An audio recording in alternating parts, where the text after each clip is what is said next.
Hello, I'm Ted Elsner from the Sacramento Freifelder, and today we'd like to talk to you about the straight parrying, the Gerade Versatzung, as it's called in Meyer's book.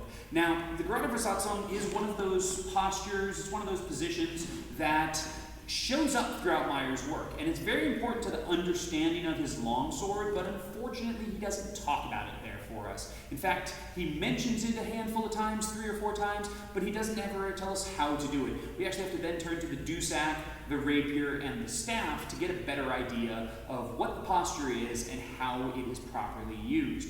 And with a bit of reading there, what we rapidly discover is that this basic posture is essentially an on-guard posture. It's a basic stance that a person will naturally stand in when they want to defend themselves. So for it, we stand with our blade in line and our point in line, and we make sure to close off our center line. So if I adopt a right foot forward stance and I take my sword and I extend it out in front of me, I stand in the basic straight parrying. Now it's not long point. Long point would be fully extended out there at the finish of my cut as I pass through. This instead is a posture where I want to close off my center line and protect the upper half of my body, which is going to be what's most at risk. Now, with this guard, there's a couple of things I want to make sure that I do. For one, I want to get nice and low. This is something in Meyer that we're going to see repeatedly, somewhere that I can work low enough so I make a smaller target to work from. From the side, again, I want to be nice and low. I want to keep the person well back. I want to extend out. A key with this stance, as they attack, I'm going to turn my long edge into any incoming strike. It allows me to defend. Now, things to watch out for when you do this. Careful about dropping that point too low. It's not a long point, and dropping too low, we're going to be set up for many of the different breakings of long point. It'll work against the Gerade Versatzung anyway, but we want to be careful about that. So keep that point high, keep it basically directed at the face. Now, also, when you're in the stance, there's always things to watch out for. Keep that knee in line with the foot, whether that's straight ahead or slightly turned out as is more comfortable for you. Beware the turned in foot and knee, losing your structure, breaking that. For the back foot, depending on where we're at, we're either going to be fully extended with the heel on the ground. We might be up on the toe a little bit, but especially when we're going to be working in the knock and defensively, having a nice firm base where we're going to be able to turn and parry a strike that's coming in on us is going to be important, so we don't want to collapse under that. Now, why do we adapt this posture? Well, as I've said, it's a basic on-guard stance. And so it has some really strong positives. For one, it's very easy to defend from. Any cut that's coming in, as I said, you simply turn your long edge into it, and you're going to be set up basically to then deliver a thrust right back down the line into your opponent.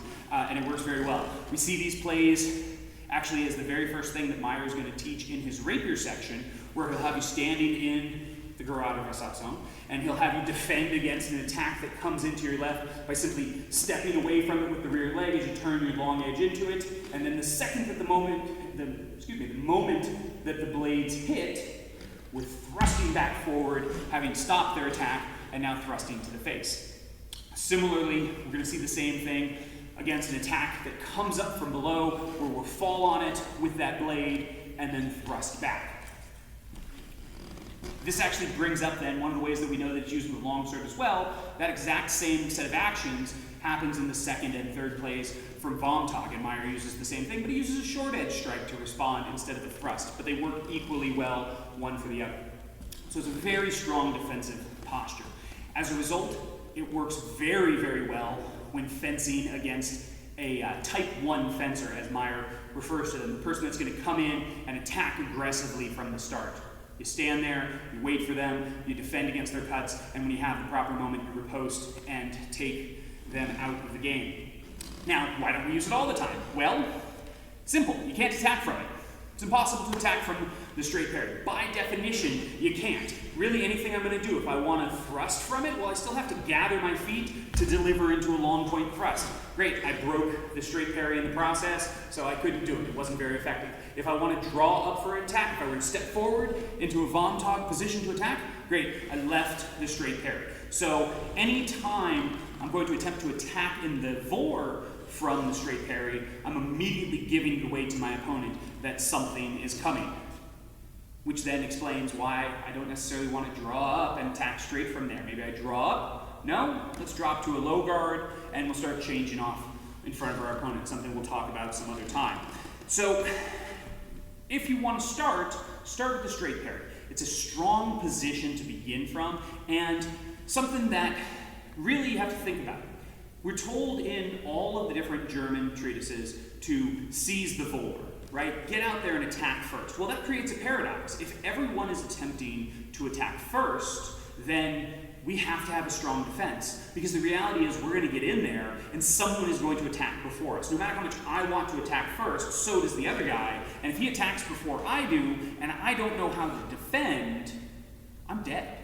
And so that's why the straight parry is so important to learn. Because we do want to attack first, we have to have a strong defense to allow us to safely approach and use our offense. So next time we'll look at some of the plays that come out of the straight parry and we'll run through them and the different tactical options that we're presented with. But for the meantime, why don't you go out there and have some fun training Meyer.